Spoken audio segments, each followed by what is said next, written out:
नमस्कार जय जगन्नाथ। आज आम गोटे छोट भिडियोटे करवा जोटा कि आम डिस्कसन करवा famous musical instrument and their artist. जो कलाकार माने अच्छी जमती कि हूँ तबला किए बजाती आउ कौन कौन सब उपाधि मिली जेहेतु से फेमस से एग्जाम रे गोटे मार्क पकाउची खास करके आरआई फॉरेस्टर एग्जाम रे पकईला तो आरआई एग्जाम रे पड़िवार बहुत चांस अच्छी आउ जेहेतु टीसीएस एग्जाम करुच्ची कंडक्ट करुच्ची तो एसएससी सीजीएल सीएचएसएल एगुड़ाक एथुरु गोटे क्वेश्चन पड़े से छोट भिडियोटा देखी दिखाँ तुम एक मार्क जमी पाइब। तो अब देखा फेमस म्यूजिकल इंस्ट्रूमेंट गोटे जानी जमीक स्ट्रिंग इंस्ट्रूमेंट कौन गिटार टाइप गिटार देखिछ तो गिटार जो स्ट्रिंग गुड़ाक लगी था से स्ट्रिंग साहाय्य से म्यूजिक बजाते तो सहीटा कहबा स्ट्रिंग इंस्ट्रूमेंट। आउ गोटे कौन ना विंड इंस्ट्रूमेंट कौन ना आम जमी पेंकाली बईसी एगुड़ाक जो बजाती से गुड़ा कहवा विंड इंस्ट्रूमेंट।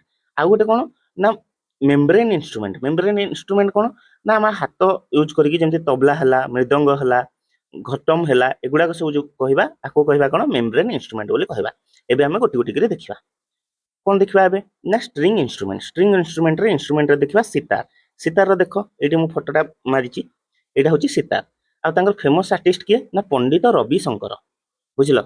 एग्जाम रे केमती क्वेश्चन पकाए ना which of the following is a sitar artist माने सितार जी बजाती भितर किए फेमस आर्टिस्ट। तो आम फेमस आर्टिस्ट तो बहुत जन अच्छा आम पढ़ा कौटा पढ़ा जोटा ना जो आर्टिस्ट किसी गोटे उपाधि पाई जमीक कौन पंडित रविशंकर सी कौन सितार बहुत फेमस आउ कौन फेमस ना बहुत भल बजाती आउ कौन अवार्ड मिली भारत रत्न मिली 2001 आउ कौन ग्रामी अवार्ड से पाई से पंडित रविशंकर बहुत इंपोर्टाट हो जाए एग्जाम परस्पेक्टिव। ठीक अच्छे आम से यही ना गुड़ाक पढ़ा जो गुड़ाक जो मैंने एमती अवार्ड पाई विषय पढ़ा से एग्जाम रे पकेब। ठीक अच्छे ताले सितार किए हेले फेमस ना पंडित रविशंकर आ सी कौन अवार्ड पाई ना भारत रत्न और ग्रामी अवार्ड पाई। देखा सरोड ए सितारटा देख जमी सरोड सेम देखा ये जगह टी बंका थी बुझल ये जगह टी बंका तो सहीटा कहवा सरोड। किए फेमस आर्टिस्ट जे सरोड बजायर फेमस आर्टिस्ट किए ना उस्ताद अजमत अली खान सी कौन पद्म विभूषण पाई से बहुत इंपोर्टाट हो जाए एग्जाम परस्पेक्टिव। सरोड किए हेले उस्ताद अजमत अली खान सितार किए पंडित रविशंकर मुझे कही कही जाऊँगी सेमती शुणी शुणी जाओ तुम मन से कह तुम मन रही। तो पंडित रविशंकर कौन है सितार सितार तापर उस्ताद अजमत अली खान कौन है सरोड। तापर देखा संतूर संतूर देख ये स्ट्रिंग गुड़ाक लगी एमती गोटे बक्सटे ये स्ट्रिंग साहाय्य बजाती से कहवा संतूर। तो फेमस किए ना पंडित शिव कुमार शर्मा किए पंडित शिव कुमार शर्मा कौन संतूर सरोड किए ना उस्ताद अजमत अली खान तापर सितार किए पंडित रवि शंकर तापर संतूर किए पंडित शिव कुमार शर्मा। एबे देखा सारंगी सारंगी ये इंस्ट्रूमेंटा देख बुझल किए ना पंडित राम नारायण ये कौन फास्ट ब्रिंग सारंगी ग्लोबल माने ये गोटे सोलो कनसर्ट करते इंस्ट्रूमेंट को लेकिन म्यूजिक प्रोड्यूस करके गोटे सोलो कनसर्ट करते ये बहुत फेमस ये पंडित राम नारायण कौन ना सारंगी इंस्ट्रूमेंट देखा भायोलिन भायोलिन जानते मोहब्बते मूवी किए देख शाहरुख खान से शाहरुख खान बजाऊला कौन ना भायोलिन बजाऊला। तो से किए फेमस किए ना doctor L Subramaniam known for fusing Carnatic ये जो कार्नाटिक इंस्ट्रूमेंट आम कहवा और वेस्टर्न क्लासिकल म्यूजिक की से फ्यूजन करते माने दीटा को मिसई गोटे म्यूजिक प्रोड्यूस करते। तो भायोलिन फेमस आर्टिस्ट है डॉक्टर एल सुब्रमण्यम। तापर वीणा सरस्वती मातांकर कौन ना वीणा किए फेमस एस बालचंदर बालचंदर कौन ना वीणा फेमस। अब देखा मोहन वीणा एटा गोटे वीणार टाइप एटा किए हूँ फास्ट हूँ इंट्रोड्यूस करते ना पंडित विश्वमोहन भट्ट किए पंडित विश्वमोहन भट्ट सी कौन ग्रामी अवार्ड पाई 1994 मसीह। मोहन वीणा फेमस किए पंडित विश्वमोहन भट्ट। यहाँ था आमर कौन स्ट्रिंग इंस्ट्रूमेंट जो गुड़ाक अच्छी विषय में जान एबे जीवा विंड इंस्ट्रूमेंट जोटा कि आमर पार्टी पवन साहाय्य आम से म्यूजिक टाक बाहर करूँ जमीक सेहनाई आम जो कहे पेंकाली पेंकाली जो आम देख बाहागर व्रतघर एगुड़ाक सब कौन दुआर मुहर आसिक बाजा बाला जो आम डाकी था से पेंकाली बजे था। तो कौन किए से नाई फेमस ना उस्ताद बिस्मिल्ला खान ये कौन टे जानीदबा played at the Red Fort जो इंडिया इंडिपेंडेंट होता से दिन इंडिया फास्ट इंडिपेंडेंस डे रे सी होती सेहनाई बजे किए ना उस्ताद बिस्मिल्ला खान बहुत इंपोर्टाट आउ कौन भारत रत्न मिली 2001 रे ଆଉ ଏ ସବୁତକ ହାଇ ଯୋଉ ଆମର 4ଟା ସିଭିଲିଆନ ଆୱାର୍ଡ ରହିଲା ସେ 4ଟା ଯାକ ସେ ପାଇଛନ୍ତି କିଏ ନା ଉସ୍ତାଦ ବିସ୍ମିଲ୍ଲା ଖାନ।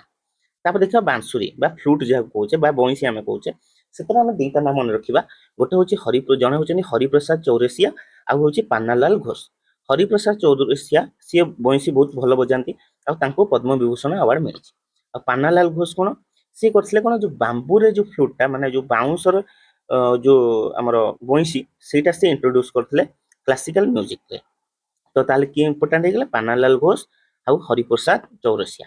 ଏବେ ଦେଖିବା ମେମ୍ବ୍ରେନ୍ ଇନଷ୍ଟ୍ରୁମେଣ୍ଟ ଯୋଉଟା କି ଆମେ ହାତରେ ଏଗୁଡାକରେ ସବୁ ୟୁଜ କରିକି ଆମେ ବଜାଇଥାଉ।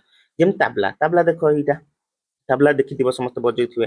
ତ କିଏ ଇମ୍ପୋର୍ଟାଣ୍ଟ ଆର୍ଟିଷ୍ଟ ନା ଉସ୍ତାଦ ଜାକିର ହୁସେନ ବହୁତ ଇମ୍ପୋର୍ଟାଣ୍ଟ ଏକ୍ଜାମରେ ପକାଏ। ଇଏ କଣ ଗ୍ରାମୀ ଆୱାର୍ଡ ଜିତିଛନ୍ତି ଆଉ ପଦ୍ମବିଭୂଷଣ 2003 ମସିହାରେ ଜିତିଛନ୍ତି ମାନେ ପାଇଛନ୍ତି। କିଏ ତାହେଲେ ତାବଲା ପାଇଁ ଫେମସ କିଏ ହେଲେ ଉସ୍ତାଦ ଜାକିର ହୁସେନ। ତାପରେ ମୃଦଙ୍ଗ ମୃଦଙ୍ଗ ଏମିତି ଦେଖିଥିବ ଏଇ ଇନଷ୍ଟ୍ରୁମେଣ୍ଟଟା କିଏ ଇମ୍ପୋର୍ଟାଣ୍ଟ ନା ପାଲଘାଟ ମଣି ଆୟାର। ପାଲଘାଟ ମଣି ଆୟାର ମୃଦଙ୍ଗ ମନେ ରଖିଥିବ ଆମର ଯୋଉ ଏଠି ପଖୱାଜ ଅଛି ଏଇଟା ମୃଦଙ୍ଗ ଆଉ ପଖୱାଜ ଦିଟାକ ଏକା ଟାଇପର କିନ୍ତୁ ମୃଦଙ୍ଗ କଣ ସାଉଥ ଇଣ୍ଡିଆରେ ବଜାଯାଏ ସାଉଥ ଇଣ୍ଡିଆରେ ତାକୁ ମୃଦଙ୍ଗ କୁହାଯାଏ ଆଉ ନର୍ଥ ଇଣ୍ଡିଆରେ ସେଇଟାକୁ କୁହାଯାଏ ପାଖୱାଜ ପଖୱାଜ। ତ ତାହେଲେ ଫେମସ କିଏ ହେଲେ ମୃଦଙ୍ଗ ପାଇଁ ପାଲଘାଟ ମଣି ଆୟର ଆଉ ପଖୱାଜ ପାଇଁ ହେଲେ ପଣ୍ଡିତ ଭବାନୀ ଶଙ୍କର।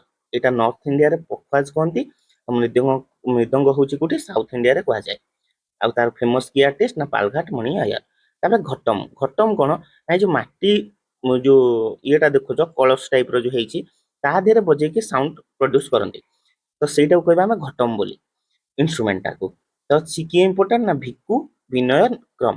କିଏ ଭିକୁ ବିନୟ କ୍ରମ ଇଏ କଣ ଗ୍ରାମୀ ଆୱାର୍ଡ ୱିନର ବୁଝିଲ ଇଏ ମଧ୍ୟ ଗ୍ରାମୀ ଆୱାର୍ଡ ପାଇଛନ୍ତି। ଏତିକି ଥିଲା ଆମର ଇମ୍ପୋର୍ଟାଣ୍ଟ ଏଥିରୁ ଗୋଟେ କ୍ୱେଶ୍ଚିନ୍ ଆସିବ ଏକ୍ଜାମ ପୂର୍ବରୁ ଦେଖିଦେଇକି ଯାଅ ବୁଝିଲ। ତାହେଲେ ଆଉଥରେ ମୁଁ ପ୍ରଥମରୁ କହିଦଉଛି ଷ୍ଟ୍ରିଙ୍ଗ ଇନଷ୍ଟ୍ରୁମେଣ୍ଟ ତିନି ପ୍ରକାର ଯଦି ଆମେ ଇନଷ୍ଟ୍ରୁମେଣ୍ଟ ଦେଖିବା ଷ୍ଟ୍ରିଙ୍ଗ ଆଉ ଗୋଟେ ହଉଛି ୱିଣ୍ଡ ଆଉ ଗୋଟେ ହଉଛି ମେମ୍ବ୍ରେନ୍ ଇନଷ୍ଟ୍ରୁମେଣ୍ଟ। ଷ୍ଟ୍ରିଙ୍ଗ ଇନଷ୍ଟ୍ରୁମେଣ୍ଟରେ କଣ ସିତାର ସିତାର ପାଇଁ ଫେମସ କିଏ ପଣ୍ଡିତ ରବିଶଙ୍କର। ସରୋଡ ପାଇଁ କିଏ ନା ଉସ୍ତାଦ ଅଜମଦ ଅଲି ଖାନ। ସନ୍ତୁର ଇନଷ୍ଟ୍ରୁମେଣ୍ଟ ପାଇଁ କିଏ ଫେମସ ନା ପଣ୍ଡିତ ଶିବ କୁମାର ଶର୍ମା। ସରଙ୍ଗ ଇନଷ୍ଟ୍ରୁମେଣ୍ଟ ପାଇଁ କିଏ ପଣ୍ଡିତ ରାମ ନାରାୟଣ। ଭାୟୋଲିନ ପାଇଁ କିଏ ଡକ୍ଟର ଏଲ ସୁବ୍ରମଣ୍ୟମ। ବୀଣା ପାଇଁ କିଏ ଏସ ବାଲଚନ୍ଦର। ମୋହନ ବୀଣା କିଏ ଇଣ୍ଟ୍ରୋଡ୍ୟୁସ କରିଥିଲେ ନା ପଣ୍ଡିତ ବିଶ୍ୱମୋହନ ଭଟ୍ଟ। ଏ ବୀଣାର ଗୋଟେ ଟାଇପ ବୁଝିଲ। ତାପରେ ୱିଣ୍ଡ ଇନଷ୍ଟ୍ରୁମେଣ୍ଟ ସେହେନାଇ ବା ପେହଗାଳି ଉସ୍ତାଦ ବିସ୍ମିଲ୍ଲା ଖାନ ଯିଏକି ହଉଛି ଇଣ୍ଡିପେଣ୍ଡେଣ୍ଟ ଯୋଉ ଆମର ଫାଷ୍ଟ ଇଣ୍ଡିପେଣ୍ଡେନ୍ସ ହେଇଥିଲା ସେଦିନ ସିଏ ସେହେନାଇ ରେଡ ଫୋର୍ଟରେ ବଜେଇଥିଲେ ବୁଝିଲ। ଆଉ ତାପରେ ବଂଶୁରୀ ବା ବଇଁଶୀ ଆମେ କହିବା କିଏ ନା ହରିପ୍ରସାଦ ଚୌରସିଆ ପଦ୍ମବିଭୂଷଣ ପାଇଛନ୍ତି। ଆଉ ପାନ୍ନାଲାଲ ଘୋଷ ଯିଏକି ହଉଛି ବାମ୍ବୁ ଫ୍ଲୁଟ ଇଣ୍ଟ୍ରୋଡ୍ୟୁସ କରିଥିଲେ କିଏ ପାନ୍ନାଲାଲ ଘୋଷ। ତାପରେ ଦେଖିବା ମେମ୍ବ୍ରେନ୍ ଇନଷ୍ଟ୍ରୁମେଣ୍ଟ ମେମ୍ବ୍ରେନ୍ ଇନଷ୍ଟ୍ରୁମେଣ୍ଟରେ ତବଲା ତବଲା କିଏ ଫେମସ ନା ଉସ୍ତାଦ ଜାକିର ହୁସେନ। ଇଏ କଣ ଗ୍ରାମୀ ଆୱାର୍ଡ ପାଇଛନ୍ତି ପଦ୍ମଭୂଷଣ ମଧ୍ୟ ପାଇଛନ୍ତି। ମୃଦଙ୍ଗ ଆଉ ପଖୱାଜ ମୃଦଙ୍ଗ କୁହାଯାଏ ଏଇ ଇନଷ୍ଟ୍ରୁମେଣ୍ଟଟାକୁ ଯୋଉଟା କି ସାଉଥ ଇଣ୍ଡିଆରେ କୁହାଯାଏ ମୃଦଙ୍ଗ ଆଉ ଇନଷ୍ଟ୍ରୁମେଣ୍ଟଟାକୁ ନର୍ଥ ଇଣ୍ଡିଆରେ କୁହାଯାଏ ପଖୱାଜ। ମୃଦଙ୍ଗ ପାଇଁ ଫେମସ ଆର୍ଟିଷ୍ଟ କିଏ ନା ପାଲଘାଟ ମଣି ଆୟାର। ଆଉ ଘଟମ ଗୋଟେ ଆଉ ପଖୱାଜ ପାଇଁ କଣ ନା କିଏ ହଉଛି ଫେମସ ନା ପଣ୍ଡିତ ଭବାନୀ ଶଙ୍କର। ଆଉ ଘଟମ କଣ ଯୋଉ ମାଟିର କଳସ ତା ଦେହରେ ଆମେ ୟୁଜ କରିକି ବଜେଇ ଥାଉ ସେଇଟାକୁ କଣ କିଏ ଫେମସ ଆର୍ଟିଷ୍ଟ ନା ଭିକୁ ବିନୟ କ୍ରମ। ଆଉ ୟାଙ୍କୁ ମଧ୍ୟ ଗ୍ରାମୀ ଆୱାର୍ଡ ମିଳିଛି ଠିକ ଅଛି। ଏତିକି ହଉଛି ଇମ୍ପୋର୍ଟାଣ୍ଟ ଥିଲା ମ୍ୟୁଜିକ ଇନଷ୍ଟ୍ରୁମେଣ୍ଟ ଉପରେ ଏଇଟା ତମେ ଭଲସେ ଦେଖିଦିଅ ଗୋଟେ କ୍ୱେଶ୍ଚିନ୍ ଯେମିତି ହେଲେ ଆ ଭିତରୁ ପାଇବ ଠିକ ଅଛି ଧନ୍ୟବାଦ।